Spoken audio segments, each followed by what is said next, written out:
شیخ بلال، ہم دیکھتے ہیں کہ یہ سٹیپ بائی سٹیپ پلاننگ کے ساتھ ساتھ ہمارے پیغمبر کا جو مائنڈ سیٹ اور یہ آپٹمزم اور پازیٹیوٹی اسپریڈ کرنا، یہ کتنا امپورٹنٹ تھا ان لوگوں کے لیے. بالکل. ہمیں ساتھ ساتھ یہ بھی نظر آتا ہے کہ اس وقت ہمارے پیغمبر اپنے آپ کو تو تیار کر ہی رہے تھے اور اللہ تعالیٰ ان سے یہ کام لینے والے تھے، مگر ان کے ساتھ کے لوگ جو کہ انسان نارمل انسان تھے.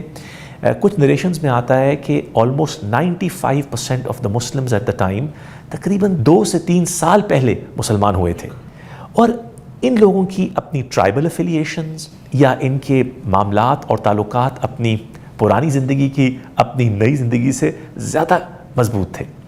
ان کے ساتھ ہمارے پیغمبر نے آپٹمزم اور اچیومنٹ کی ایسی بات کی کہ وہ لوگوں کا دل بڑا ہوا. نیورو سائنس میں شیخ صاحب یہ بات کا ذکر ہوتا ہے کہ پازیٹیوٹی بریڈز پازیٹیوٹی اور آپٹمزم کریٹس فردر آپٹمزم. اس کی بھی ہمیں بہت ساری مثالیں اس ٹائم پر ملتی ہیں. ہجرت سے پہلے ہمارے پیغمبر صلی اللہ علیہ وسلم نے اپنے لوگوں کا مائنڈ سیٹ کیسے شفٹ کیا.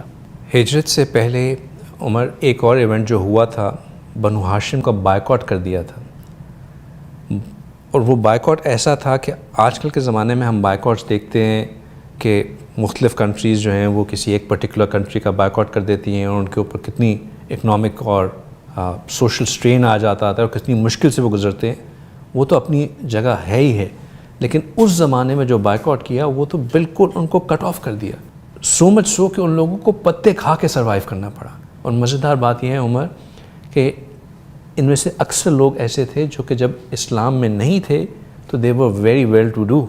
یہ نہیں ہے کہ ان کی زندگیاں پہلے سے ہی مشکل اور رف اینڈ ٹف تھیں تو اب وہ اسلام میں آگے تو رف اینڈ ٹف رہے. So what difference does it mean? They were well to do people. They were few of them جو کہ بہت اچھی زندگی گزارا کرتے تھے، ان لگژری زندگی گزارا کرتے تھے اس وقت کے سٹینڈرڈس کے مطابق، اور اب وہ بائیکاٹ کی وجہ سے پتے کھانے پہ مجبور تھے.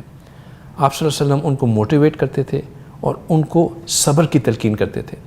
اچھا، موٹیویٹ کس طرح کرتے تھے؟ مطلب ایز اے لیڈر ہم کہتے ہیں کہ جی موٹیویٹ کیا جائے.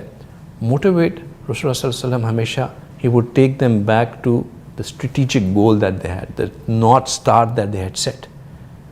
کہ سکسیس اس دنیا میں نہیں ہے، success is in the hair after.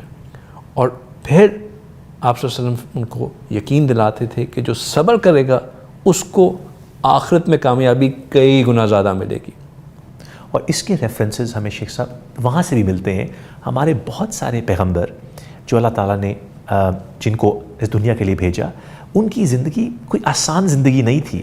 بہت سارے پیغمبروں کی زندگی میں بہت سارے ٹیسٹس اور ٹریبولیشنز آئیں. بہت سارے پیغمبروں کی ڈیٹیل بایوگرافی اسٹڈی کریں تو ان کے لیے زندگی بہت مشکل تھی، مگر انہوں نے اپنا میسج اسی آپٹمزم اور پازیٹیوٹی کے ساتھ اپنی قوم میں پھیلایا. جی بالکل، کیونکہ میسج تو ایک ہی ہے، اینڈ گول بھی ایک ہی تھا، اسٹریٹجک ویژن بھی ایک ہی تھا.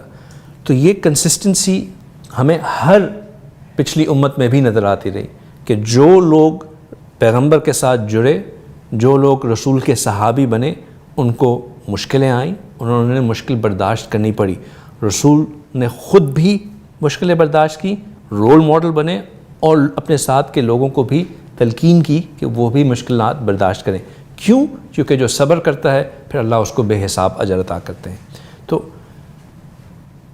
آپٹمزم اور ریزیلینسی، یہ دو کوالٹیز کنسسٹنٹلی ہمیں ہجرت up to leading up to ہجرت اور پھر آگے بھی تھرو آؤٹ رسول صلی اللہ علیہ وسلم کے اندر نظر آتی ہیں. اور اس میں آپٹمزم جو تھی وہ ہمیشہ was linking it back to the actual goal جس کی وجہ سے وہ اسلام میں داخل ہوئے تھے. شیخ بلال، کیونکہ ہم کارپوریٹ افیئرز، مینجمنٹ، بزنس اور آج کل کی دن بدن کی تجارت کو ریلیونس لے کے چل رہے ہیں، تو ہمیں یہ نظر آتا ہے کہ آج بھی کچھ ایسے مینیجرز، ایسے لیڈرز اور کمپنیز مشکل وقتوں میں سے گزر جاتی ہیں. ان کا ڈفرنس وہ آرگنائزیشنز جو کہ سروائیو کر جاتی ہیں یا وہ جو کہ چیلنجنگ ٹائمز میں پھر تھرائیو کرتی ہیں، اکثر جو ہم نے چیز دیکھی ہے وہ ان کے مینیجرز اور لیڈرز سے لیڈنگ فرام دا فرنٹ ہے، یعنی لیڈنگ بائی ایگزامپل ہے. تو وہ خود بھی اتنی ہی محنت، اتنی ہی ریزیلینس، اتنا ہی ٹف ٹائم دیکھتے ہیں جیسے ان کے لوگ دیکھ رہے ہیں. سو اگر کسی کی تنخواہ یا سیلری کٹ ہوتی یا کسی پہ کوئی ڈیفیکلٹ وقت آتا ہے تو وہ لیڈرز بھی خود اپنی مثال قائم کرتے ہیں اور پھر لوگوں سے ایکسپیکٹ کرتے ہیں.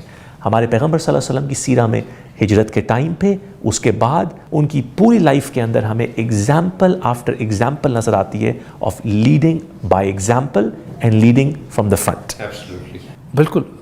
دیکھیں اپ انٹل دس پوائنٹ ہر چیز میں رسول اللہ صلی اللہ علیہ وسلم نے پہلے خود اس چیز کو انڈرگو کیا، پھر اپنے اصحاب کو کہا کہ وہ اس چیز سے گزریں. جب انہوں نے دعوت دینے کی باری آئی اس میں دکھایا کہ کس طرح دعوت دینی ہے. جب مشکلات کو برداشت کرنے کی باری آئی تو صحابہ کرام جانتے تھے کہ جتنی مشکلیں رسول اللہ صلی اللہ علیہ وسلم کے اوپر آ رہی ہیں ہمارے اوپر تو اتنی ہیں ہی نہیں. اور سب سے بڑھ کر جیسے میں نے آپ کو بتایا کہ ایک تو تھا نا کہ سوشل ڈیفیکلٹیز، ایک تھا کہ پرسنل لیول کے اوپر بھی کس قدر مشکلات تھیں، لیکن ان پرسنل مشکلات کو بھی سامنے رکھتے ہوئے جو صبر کی ایک تلقین تھی، صبر کا ایک میسج تھا، رسول اللہ صلی اللہ علیہ وسلم خود مسلسل دکھاتے تھے کہ چاہے نقصان پرسنل ہو، اپنی جان کا ہو، اپنی مال کا ہو، یا ارد گرد سوسائٹی کا ہو، جو برداشت ہے، صبر ہے، اس کو کس طرح کرنا ہے. اور آپ صلی اللہ علیہ وسلم بار بار اپنے صحابہ کو یہ سبق سکھاتے تھے اور اپنی ذات پہ ہونے والے واقعات کے ذریعے سکھاتے تھے.